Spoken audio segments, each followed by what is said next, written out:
Welcome to today's webinar, User Choice, the new IT model for the enterprise. My name's Nick Thompson, and I'll be your host today. Let's take a look at our agenda. So we're going to cover a few things. First, I want to do a bit of a Jamf overview for everyone that may not be as familiar with our products here. And we've also had some product changes, so I want to cover those too. Then I'm going to talk about why a user-first mentality is beneficial for your organization. We'll then look at a user choice program in practice, then discuss how management of a user-first program works, and talk about some next steps. So let's dive into our first topic here. Let's talk about Jamf. We are Jamf, and our mission here is to help organizations succeed with Apple. And how do we do that? Well, we have two products, and our two products are called Jamf Now and Jamf Pro. Jamf Now is aimed more at smaller organizations. It's simple mobile device management. There's really no IT required. Compared to Jamf Pro, which we used to formerly call Casper Suite, which is aimed more at IT professionals looking for complete lifecycle management of Macs here. And to give you a little sense of what's possible here with Jamf Pro, since that's what we'll be primarily focused on, is you can kind of do everything you need to for a Mac and iOS device, starting off with deploying devices, configuring settings, getting the apps and resources that you need on your client machines, to pulling extensive inventory data of all of that, making sure everything's secure, and providing users a self-service portal to get things on their own. So this is what Jamf Pro looks like. It's just a web console, right? And the Jamf Pro server can either be hosted in the cloud, or you can run an on-premise server, whatever works best for you. We've got cloud servers both here in the United States and in Germany as well too. And for Mac management, we do a really cool thing. We've got a little agent that gets installed, plus we do MDM.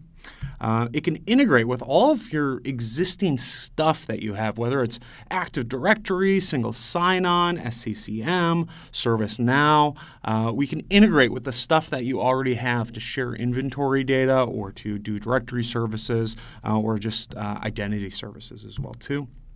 And we work great with all of Apple's deployment programs, like Device Enrollment Program for auto-enrolling and Volume Purchase Program for deploying apps.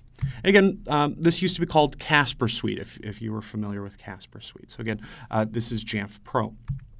Part of Jamf Pro also includes an app called Self-Service, and that's an app catalog that lets you populate it with resources. It's a native native app that works both on the Mac and iOS, and you can populate it with any sort of pre-approved IT assets for your users. That can include apps, printers, scripts, and a whole lot more. And what's nice is you don't need your users to be admins either here to install things from self-service. So that's a little bit of an overview about what's new here at Jamf. We've got the new Jamf Pro coming out and the new self-service coming soon too. So now let's discuss why a user-first mentality is beneficial for an organization. First off, we see growth happening with Apple products in the enterprise. We did a survey among enterprise organizations. We asked them, what devices are growing? What do you expect to grow in your organization? 68% of companies said they expect the Mac to grow in their organization. 46% said iPhone, and 36% said, yes, iPad is growing too. So lots of growth happening, lots of new devices flooding into the enterprise. We also asked some questions about employee choice. We said, if given the choice, what would you choose is coming onto an organization? And we found that 3 out of 4 employees would choose a Mac over their Windows counterpart. This really confirms a lot of these reports that we see that Apple is increasing in the enterprise. So what's the conclusion that we can draw here? Well, it's simple. Employees want to use Macs at work, and we see usage is growing. Now, beyond just surveys that we've done here, we can also take a look at some demographics. Now, I pulled a stat here from the U.S. labor force, and I know this isn't the EU labor force, but it's a very applicable number too. So the point here is that there are now 46 million millennials, those born kind of in the 80s up to the 2000s here, in the U.S. workforce. And when we look back at their computer preference choices, this was a 2010 article that I found that said 70% of college freshmen are using Mac. And this was 5-6 years ago. So you can conceive that almost majority of these folks have graduated college by now and have been used to using a Mac for their entire college experience, their university experience. And so this is what they're familiar with. In fact, I also found an article here a survey by PricewaterhouseCoopers. This is a great survey if you get a chance to read it. The link is in here. It's Millennials at Work Reshaping the Workforce. And it found that 59% of those surveyed said that an employer's providing state-of-the-art technology was important to them when considering a job, meaning they would look for jobs that are providing the best possible technology. 78% of them said access to the technology that they like, that they're used to, makes them more effective at work. And this is pretty obvious. I love this analogy here. When you think of an orchestra, if you joined an orchestra, you joined a band, they don't ask you to play a different instrument. If you are a world-class celloist, they don't come in and say, great, how would you like to use this 4-year-old trumpet? And the same thing can be true about an organization providing good technology to their workforce. The conclusion here is consider a choice program, a Mac PC choice program, to not only attract top talent, but to also increase the productivity of your users and to keep your employees happy. So, let's transition now and let's take a look at a user choice program that is currently in practice here. And the one I want to highlight, the one that has probably gotten a lot of press over the past few days, is that from IBM. Now, if you're not familiar with IBM, they are the international business machine, and they've been around for a long time. They've been around for 105 years, and they've got a lot of revenue. They bring in $80 billion worth of revenue, and they have close to, they've got over 500,000 employees. That includes full-time employees and contractors, and they've got over 600,000 laptops under management. And oh, by the way, back in 1981, they happened to release something called the IBM PC. So they are a organization that has been entrenched in the PC world for a very long time. At our user conference here just a week ago, we had somebody from IBM speak at it, and this is Fletcher Preben. He is the VP of Workplace as a Service at IBM. And he revealed a lot of interesting facts about what IBM is doing. They've got a program there called Mac at IBM, and they had an initiative where they wanted to start bringing Macs into the workplace because they believed that it would increase user productivity, it would make their employees happy. And they also happened to make a business partnership with Apple here recently. But it wasn't about that business partnership. It was more so about providing the best tools to their employees. And so where are they at? Well, they've deployed now 90,000 Macs. This is just over a year and a half ago. So they started in June 2015, and they've deployed 90,000 Macs, which happens to make them the world's largest Mac deployment out there, which is pretty crazy. And they've done a lot of interesting retrospective on this. Because, again, for them, it wasn't about just getting Macs out there. It was about the bottom line here and providing the right tools and access. So IBM also did a survey for their employees. And they said, great employees, we now offer this Mac at IBM program. And, if you would like to choose a Mac, how many of you would like to choose a Mac? And they found that 73% of IBMers, if given the choice, would choose a Mac over a PC. So this is very closely aligned to the survey that we did here at Jamf over a year ago, where we found it was 75% internally at IBM. Some of these people have been there for a very long time and very used to the PC. They've said they would prefer to have a Mac. Very interesting stats. Now, they also did some employee engagement surveys. You probably do some of these as well, too, in your organization. Where you ask your employees, how's the company doing? Do you feel that your company is headed in the right direction, that sort of thing.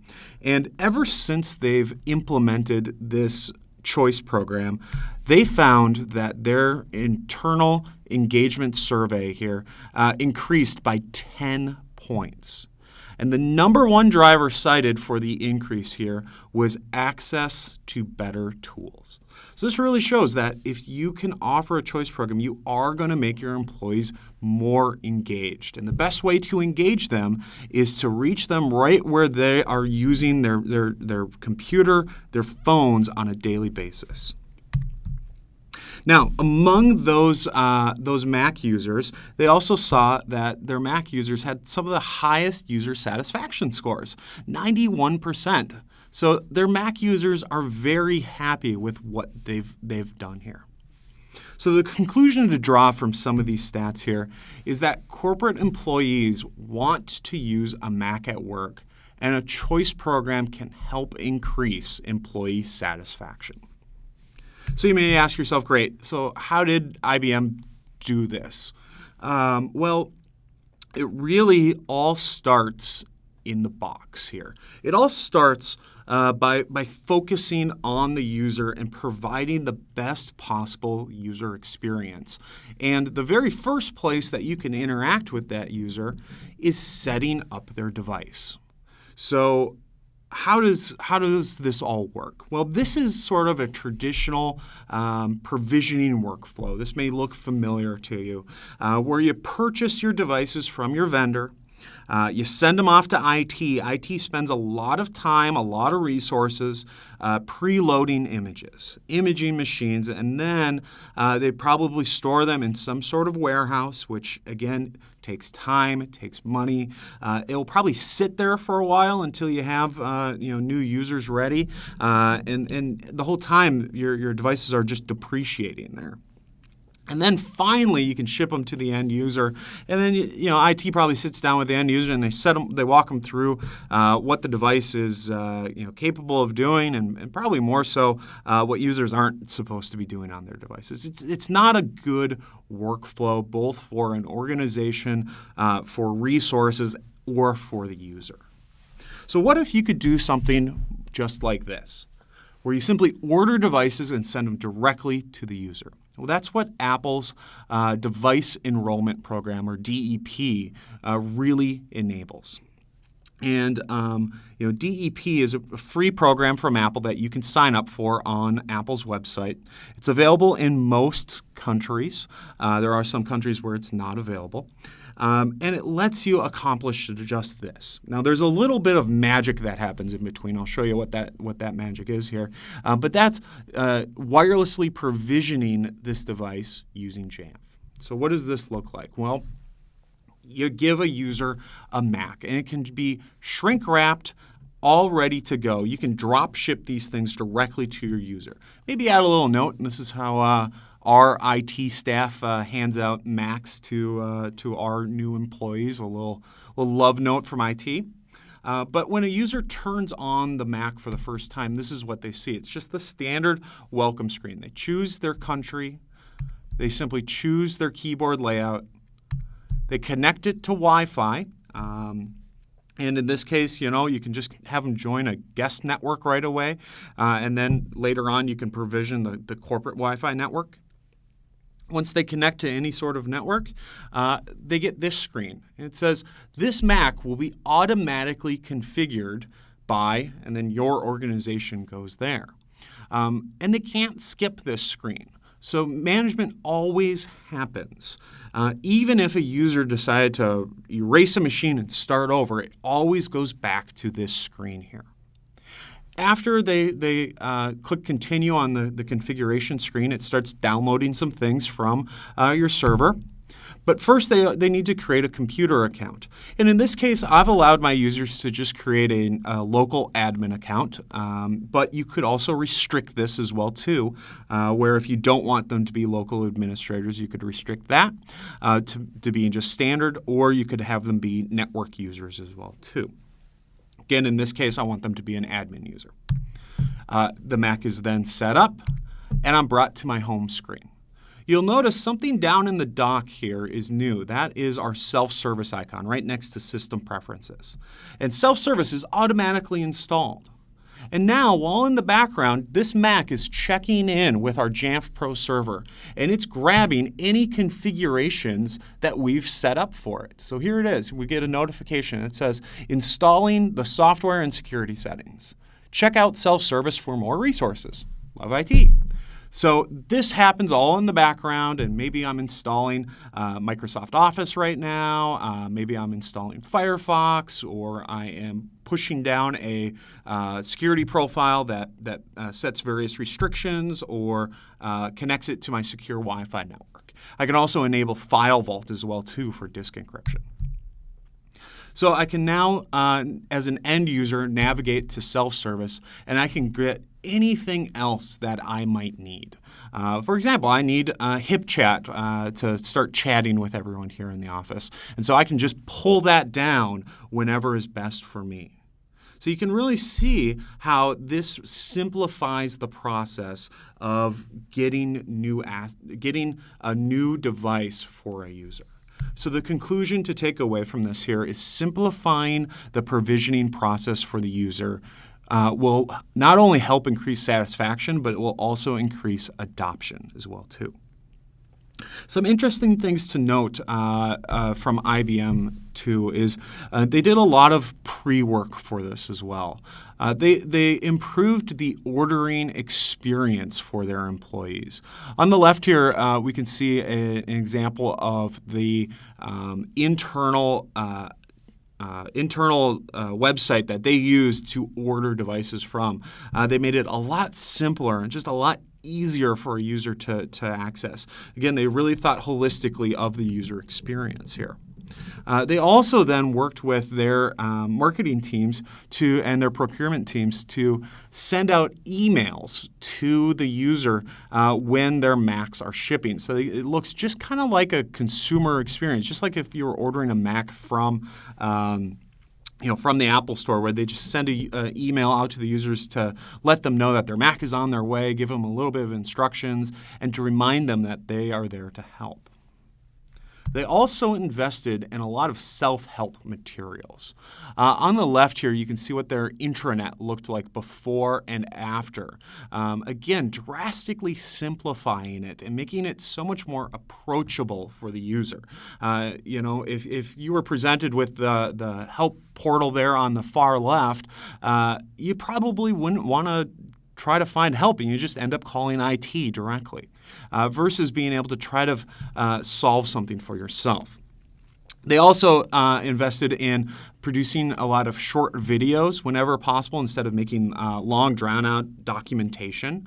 Doing things like progressive disclosure, so just showing whatever needs to be on there, and having the user kind of click through what is best for them. And thanks to this, IBM found that they were able to reduce a lot of support tickets that were being sent in. In fact, to the point where IBM was able to make this claim here during the presentation by saying PCs are 3 times more expensive to manage than Macs. And in fact, they said that PC users call the help desk twice as often as a Mac user. And this, of course, is a very bold claim to say that PCs are 3 times as much more expensive than Macs. And so they kind of backed it up here. And this was a peek at their management stack. So, comparing Windows to Mac management, they've got their base operating system. They've got some sort of premium support, either from Microsoft or, in this case here, from AppleCare. On the PC side, they, of course, need to add on Active Directory, and they do it all through Azure, which adds a lot of time and expense there. They also needed to add they use SCCM and Microsoft Intune for their management, since SCCM doesn't really do the mobile management very well, and there's it doesn't quite do everything that SCCM is able to do. On the Apple side, of course, they just use Jamf Pro. They've got a software distribution stack. They've got staff, of course, too. On the PC side, out of those 90,000 Macs that they're managing, they only have 5 Jamf admins, which is pretty remarkable to show how flexible Jamf Pro really is here. They've got help desk staff as well, too. And you'll notice that they only have 50 help desk staff supporting all of Apple products. So that's 90,000 Macs plus a lot more mobile devices as well, too. So where does IBM get that 3x number from? Well, first off, they can save a lot of money here by not needing to bind their Macs to Active Directory, by letting their users be local admins, and taking advantage of a lot of the native macOS security features like File Vault, where you don't have to add on additional encryption tools or encryption packages just to make the Mac secure. So they found that the tools involved here, so comparing Jamf Pro plus all the local stuff compared to SCCM and Intune, was 364% more expensive for them. And this is comparing a like-for-like number. They're comparing 100,000 Macs and to 100,000 PCs over a 4-year total cost of ownership here. They also found that their staff and their help desk were a lot more expensive as well, too, on the Windows side, because, again, PC users were driving twice as many calls. And so all of this added up here said that Windows devices were 3 times more expensive to manage than macOS devices, to the tune of actually saving anywhere from $273 per Mac to $543 per Mac over comparable. So this is comparable PCs, again, over a 4-year total cost of ownership model. And it all depended on what type of device that their employees chose, whether it was a MacBook Air or a MacBook Pro. So the conclusion here to draw from IBM is that offering a Mac Choice program can actually help you save money due to better total cost of ownership and fewer support calls. But the best thing that I think we kind of learned from this choice program here was a quote that Fletcher said, and that is, the IT is really an extension of the culture that they wanted to have at IBM. And that IBM thought of this as a culture program first and less as an IT program. So culture was really the thing that was driving this. And they happened to then save a bunch of money by making their employees happier and more productive on Macs. So really great story, and I'd highly encourage you, if you want to watch the full video of this talk, it's on our website. It's about an hour long, where you can see them go into much more in-depth on all these numbers here. So what does a user-first management mentality look like? Well, we believe that the user is at the center, not the device. So that means, again, it starts in the box by providing that great unboxing experience and allowing the users to take adoption of that device and to take ownership of it, as opposed to starting with IT and going through those traditional imaging workflows. It means supporting everything from day zero. So that means when macOS Sierra comes out, supporting it right away. When the next operating system comes out, supporting it right away, as opposed to saying, well, we'll allow it when IT approves it here. It means playing to Apple's unique capabilities, as opposed to playing to the lowest common denominator. And it means embracing native Apple technology as opposed to setting up bolt-on applications and relying on containers. And that's where we think Jamf Pro is uniquely positioned for, is a Mac-first management tool that really lets you take advantage of all those things that we just discussed there while keeping the user front and center. So what are some next steps here for you if you think this is something that would be great for your organization? Well, I would highly recommend reach out to us. Hit up our website here. We've got folks ready to chat with you online. We've got contacts in a number of different countries, so we can talk to you in your local language and reach out to you directly and find out what works best for you. We've got a number of great webinars online, so you can learn more if you want to see what's new in the new operating systems and how we support those, or if you want to dive deeper into some of the more technical details, we've got webinars to support that. And of course, we have Jamf Nation, which is our free online community forum where you can learn from others and join in on this discussion of what it's like to manage users as opposed to managing devices, and to see what other organizations out there are doing to manage Apple products. So with that, I want to thank everybody, and that concludes our main presentation.